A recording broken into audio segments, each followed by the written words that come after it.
Olá, meu amigo, minha amiga, sejam bem-vindos a mais um Portal do José. Hoje para um encontro super especial, porque afinal de contas, todo domingo é sempre um dia muito especial. Mas para todos nós que fazemos acompanhamento, análises da vida política, econômica, social aqui no Brasil, muitas vezes a gente acaba deixando o domingo ser apenas mais um dia de análises também. A gente fica se ocupando com os principais fatos do cotidiano e muitas vezes nós perdemos o contato ou simplesmente não abordamos as questões de fundo. É como se todos nós aqui fôssemos analistas de uma grande novela chamada Vida e fizéssemos análises por partes, né? Todo dia a gente fizesse análise do capítulo, das cenas que nós vimos e a interpretação dos atores e acabássemos por nos afastar da trama, de quem são os atores, quais são as características, o que pensa o autor, se já houve alguma história parecida, porque quando a gente começa a interpretar todas essas situações, a gente consegue projetar qual será o final possível, né, desse filme ou dessa novela.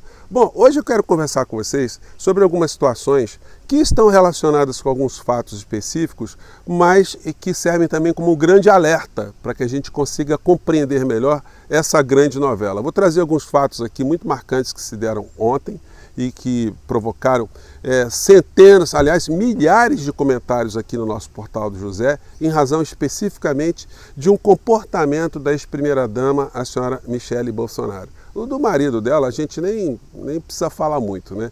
Mas o que causou mais inquietação e muitas revoltas foi o comportamento dessa pessoa. Bom, vou conversar com vocês especificamente sobre o que está acontecendo, o que tem a ver esse comportamento dela com o mundo político e que afeta as nossas vidas, né? Bom, antes de mais nada, quero convidar você que está chegando agora ao nosso portal e ainda não nos conhecia, para que você se inscreva aqui conosco, conheça também os nossos outros vídeos. Se você gostar, compartilhe, recomende, não se esqueça, dê o seu joinha, o seu comentário e se puder, se inscreva aqui também no nosso clube de membros, tá legal? Você que é muito bem-vindo, é muito bem-vindo. Gente, eu estava pensando aqui, né, como abordar algumas questões aqui com vocês, diante de tantas emoções que cercam o tema de uma maneira geral. E aí eu me flagrei aqui com uma situação imaginária, conversando com a senhora Michele, a minha entrevistada imaginária. No mundo, né, existe um fenômeno onde muitas crianças elas criam o amigo imaginário. Esse é um fenômeno mais comum do que a gente pode imaginar, já que estamos falando imaginários, né, situações imaginárias. Pelo menos 25% das crianças no mundo inteiro criam o seu amigo imaginário. Isso não é problema nenhum, isso desperta a inventividade, a imaginação, a criatividade da criança. Isso só passa a ser um problema quando a criança deixa de fazer alguma coisa em função desse amigo imaginário, aí complica. Bom, mas aí, fazendo esse parênteses, né, eu me imaginei conversando com a senhora Michele, né, que já imaginando essa situação, já foi uma situação, um pensamento complicado, porque uma coisa é você conversar com alguém que você sabe ali que está desprendido, às vezes você não conhece a pessoa, a conversa vai servir para você ter algumas bases de quem é a pessoa, como ela pensa, se existe alguma chance, né, de você prosseguir com a conversa ou dali surgir alguma coisa, né? Mas quando a gente vê uma pessoa que já fez tantas coisas equivocadas e realizou tantos atos que nós não seríamos capazes de realizar, a gente fica já com um problema para começar a conversa, né? Eu tenho certeza absoluta que eu convidando você para se imaginar contando mentiras em série para uma pessoa, você vai ter dificuldade. Até você vai ter dificuldade de imaginar uma mentira que você pudesse contar para alguém. E imaginar muitas mentiras para contar para várias pessoas. E imaginar mentiras que causam reações importantes na vida das pessoas. Então, é difícil para a gente imaginar isso. Então, quando a gente vê alguém materializando esse comportamento, isso de fato cria muita revolta, né? Eu fiz uma série de anotações, eu fiquei 40 minutos vendo o discurso da senhora Michele ontem. Do Bolsonaro eu nem vou falar, mas da Michele, que é mais importante, que tem a ver com uma série de histórias aqui que nos ajudam a compreender melhor, como eu disse para vocês, essa novela. Ela ontem foi um evento do PL Mulher, que o partido, o PL, está fazendo, né, direto, e colocou ela ali para ser uma pessoa para angariar cada vez mais adesões para o partido no campo feminino. E ela está ganhando um salário gigantesco, que ela nunca tinha ganhado na vida dela. Como primeira-dama, ela não ganhava salário, né? Ela vivia de outras coisas, começou a ter empreendedorismos no mundo cosmético, começou a vender coisas, começou a ganhar grana, deve ter entrado uma grana boa ali, no meio dessa história. Mas formalmente, regularmente, ela passou a ganhar R$41 mil quando o PL começou a patrocinar esse dinheirinho para ela. Sem falar que todas as despesas dela, né, nesses deslocamentos, tudo que é feito pelo partido é garantido com dinheiro do povo brasileiro, né, porque na verdade é o fundo partidário. Pois bem, então ela está fazendo isso e está atraindo muitas pessoas, sempre com convocações vindas pelo mundo religioso. A igreja que coordenou ontem o evento do PL, ou que ajudou a organizar, é comandada por um pastor evangélico que durante a ditadura foi denunciado pelo grupo Tortura Nunca Mais como um torturador. Ele era um ex-policial, virou pastor.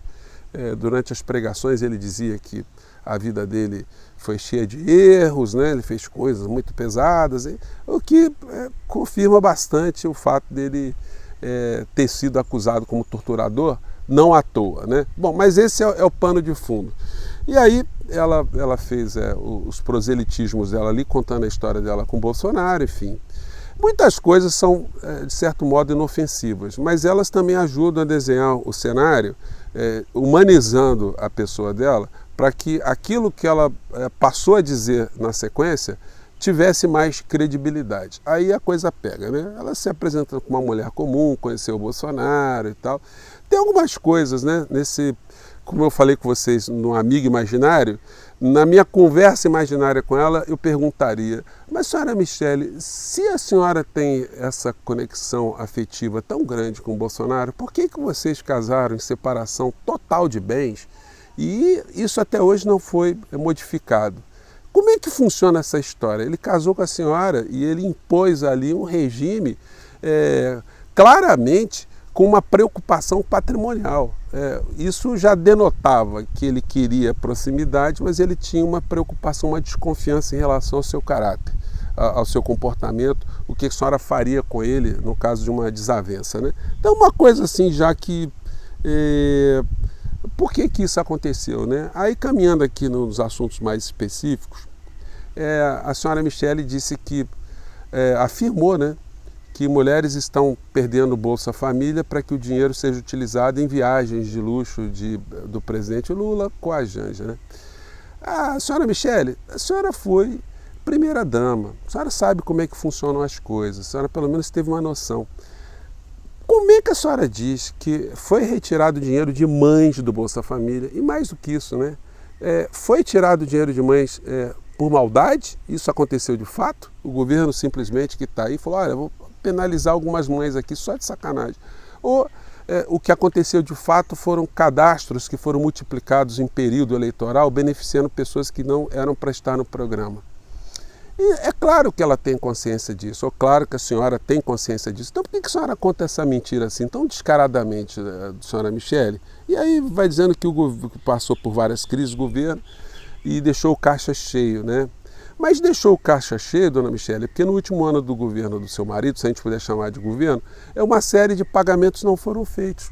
Se você não pagar as contas do mês de dezembro, do mês de novembro na sua casa, no final do mês sobra dinheiro. Você pode dizer: olha, sobrou muito dinheiro, mas você não pagou a conta da água, não pagou a conta de luz. Ele não pagou programas sociais, a farmácia popular ficou sem dinheiro, ficou gente sem comprar remédio.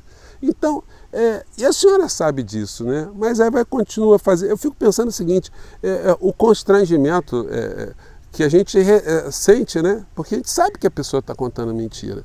E aí vem o seguinte: o discurso, de um modo geral, feito pela senhora Michele, não tem características de discursos políticos tradicionais. Não se fala educação, saúde, saneamento básico, habitação, enfim. E aí me chamou a atenção algumas questões. O público que está assistindo esse tipo de palestra, de fato não tem essa percepção da importância da educação, da saúde, do saneamento básico, do transporte, do emprego, porque são pautas normalmente que são colocadas para a resolução de problemas de natureza sociais, né? E aquelas pessoas que estavam ali, elas foram bombardeadas por uma chuva de pânico, né? De mentiras que causam pânico e causam medo. E esse medo, ele visa mobilizar essas pessoas para evitar o mal que elas estão sendo alertadas ali, que está em curso. E mal esse, ou males esses, que são todos eles mentirosos, né? Como por exemplo que ela disse aqui, vamos macetar, porque é o futuro das nossas crianças que está em jogo. Não queríamos saber de política e o mal tomou conta. Então, quer dizer, ela diz que o que está em curso ali são ameaças às nossas crianças. Aí você olha no olhar das pessoas que estão ali, as pessoas ficam petrificadas, né? E vamos macetar essa gente que é a favor do aborto, vamos macetar a legalização das drogas, a ideologia de gênero dessa gente do mal. E a pessoa está assistindo e fala assim, realmente o negócio tá pesado, né? Tudo aquilo que o inimigo e que essa esquerda maldita quer implementar no Brasil, que é o mal. Pessoal, olha só, não tem nada no campo concreto, né? Nada de saúde, nada de educação, nada como é que você melhora a sua vida, não. É só o medo, o pânico. E aí prossegue, né? Falando sempre críticas ao governo, que gastou 16 milhões em aluguel de carros e que o persona não grata, aí já fazendo advertência, né, sobre uma nomenclatura que o Lula ganhou do governo de Israel. Ele faz misoginia e persegue igrejas, apoia quem persegue igrejas, que expulsa freiras, que mata a mulher e abre a barriga e tira bebês, estupra bebês e mata bebês. Nós vamos lutar contra o mal. Gente, é isso que deixa a gente muito revoltado, né? Senhora Michele, a senhora acha mesmo isso? Que as pessoas aqui no Brasil, o governo brasileiro, a figura do presidente Lula, ele apoia isso, que se faça essas coisas todas, que nós aqui, que estamos no campo progressista, nós que nos colocamos no humanismo, que nos preocupamos com as pessoas, nós estamos de fato apoiando esse tipo de situação? Pois bem, e que o seu filho não é do Estado, quem cuida do seu filho é você. Vem cá, mas quem é que está advogando a tese que a criança não pertence aos seus pais e sim ao Estado? O que acontece, senhora Michele, é que o Estado tem a obrigação de cuidar das crianças independentemente dos descuidos que os pais eventualmente possam ter com uma criança. A criança pode sofrer maltrato, a criança pode ter abandono, a criança pode sofrer de violência doméstica, pode sofrer de violência sexual. E aí o Estado é que aparece para suprir exatamente as deficiências ou simplesmente as violências. Então, é um discurso muito despolitizador que aproveita, né, dessa falta de politização na sociedade. Porque como nós temos um processo longo de deseducação e de estigmatização da política, chega um vigarista fazendo uma série de discursos de medo, de pânico, isso muitas pessoas embarcam, né? E que o lado que prega o amor é o lado que mata, que fere as emoções do seu filho. Gente, nós que temos esse sentimento de solidariedade, somos nós que matamos alguém? Nós que queremos destruir as famílias, destruir crianças? Então, gente, é um negócio muito complicado, né? E que nenhuma mãe quer perder seu filho para o crime. Mais um medo, né? Que nós aqui... Senhora Michele, a senhora acha que nós queremos levar os jovens nossos para o crime? Nós queremos fazer com que isso seja uma coisa normal? Gente, eu vou falar uma coisa para vocês. É muito complicado, né? Que no governo Lula aumentou o feminicídio. Então, ela fazendo associação que entrou o governo Lula, então os homens começaram a matar mais mulheres. O que tem a ver uma coisa com a outra, né? São, assim, muitos absurdos, né? E que não compactuamos com a fala de Lula sobre Israel. Porque nós amamos Israel. No Salmo 22 diz que aqueles que abençoarem Israel serão abençoados e aqueles que amaldiçoarem Israel serão amaldiçoados. Gente, senhora Michele, a senhora acha que isso que a senhora está dizendo tem algum sentido? Uma fala política preocupada com o genocídio que está acontecendo em Gaza, isso significa que Israel está sendo amaldiçoado e, portanto, nós seremos amaldiçoados? Gente, É um negócio aí, sem falar nas coisas absurdas, né? Levou uma pessoa que tinha uma doença grave lá para fazer discurso no palco, aí levou também, mostrou uma série de imagens lá nos telões, sempre para comover pessoas, né? Então, essa confusão mental toda que é jogada aí acaba mobilizando, né?